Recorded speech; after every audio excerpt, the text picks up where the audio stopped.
কি হলো? কখন থেকে সেই দরজা ধাক্কাচ্ছে? ফোনটা এত দেরি হলো কেন? ও দেরি হলো মানে আমি একটু সাজগোজ করতেছিলাম, রেডি হচ্ছিলাম, বাইরে যাবো তো এর জন্য, এই জন্য দেরি হয়ে গেছে। ও আচ্ছা, ঠিক আছে। কিন্তু তোমার মুখে লিপস্টিক, এই অবস্থা কেন? ও লিপস্টিক আসলে ওই যে তুমি ডাকতেছিলে তো তো তাড়াহুড়ো করতে গিয়ে আমি লিপস্টিক মাত্র ঠোঁটে দিচ্ছিলাম, ওই মানে টান লেগে এরকম হয়ে গেছে। ও আচ্ছা, এক কাজ করো, তুমি তাড়াতাড়ি রেডি হয়ে নাও, আজকে আমরা দুজনে বাইরে ঘুরতে যাব। ও আচ্ছা ঠিক আছে, তুমি বাইরে যাও, আমি দ্রুত রেডি হয়ে আসতেছি। ঠিক আছে, তাহলে তুমি দ্রুত রেডি হয়ে নাও, আমি বাইরে আচ্ছা। বসে আছি। হ্যাঁ ঠিক আছে, নামো নামো নামো, তাতে ধরছে, নামো তুমি নামো। আরে এখন কি হবে? আমাদের বাড়িতে তো বের হওয়ার একটাই রাস্তা, আর আমার স্বামী তো বাইরে দাঁড়িয়ে আছে দরজার কাছে, কি করব এখন? সেটা তো আমিও ভাবতেছি। এটা তো 7 তলার একটা বিল্ডিং, এমন না তো যে এখান থেকে ঝাঁপ দে। না, না, আমি তো বেশি যাবো, পেছন দরজাতে তো যাওয়ার কোনো বুদ্ধি না, না, কোনো বুদ্ধি নেই। এখান থেকে বের হওয়ার শুধুমাত্র একটা দরজা। এখন আমি কি করবো? শোনো, তোমাকে চিন্তা করতে হবে না, তুমি এক কাজ করো, আমাদের ঘরে ওয়ার্ড্রোব আছে, ওই ওয়ার্ড্রোবের ভিতরে তুমি লুকিয়ে থাকো, তারপর আমি ব্যবস্থা করতেছি, আসো।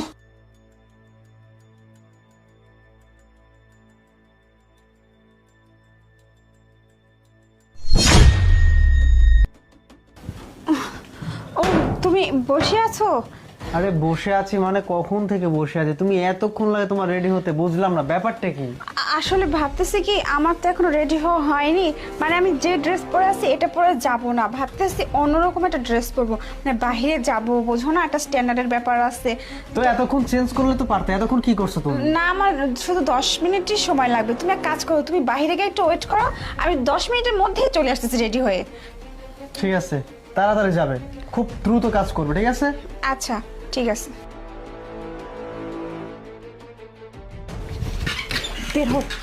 শোনো, আমার স্বামীকে ভুলিয়ে ভালিয়ে আমি ওকে নিচে পাঠানোর ব্যবস্থা করে দিছি, কিন্তু ও তো নিচেই দাঁড়িয়ে আছে, আর ও গিয়েছে লিফটে।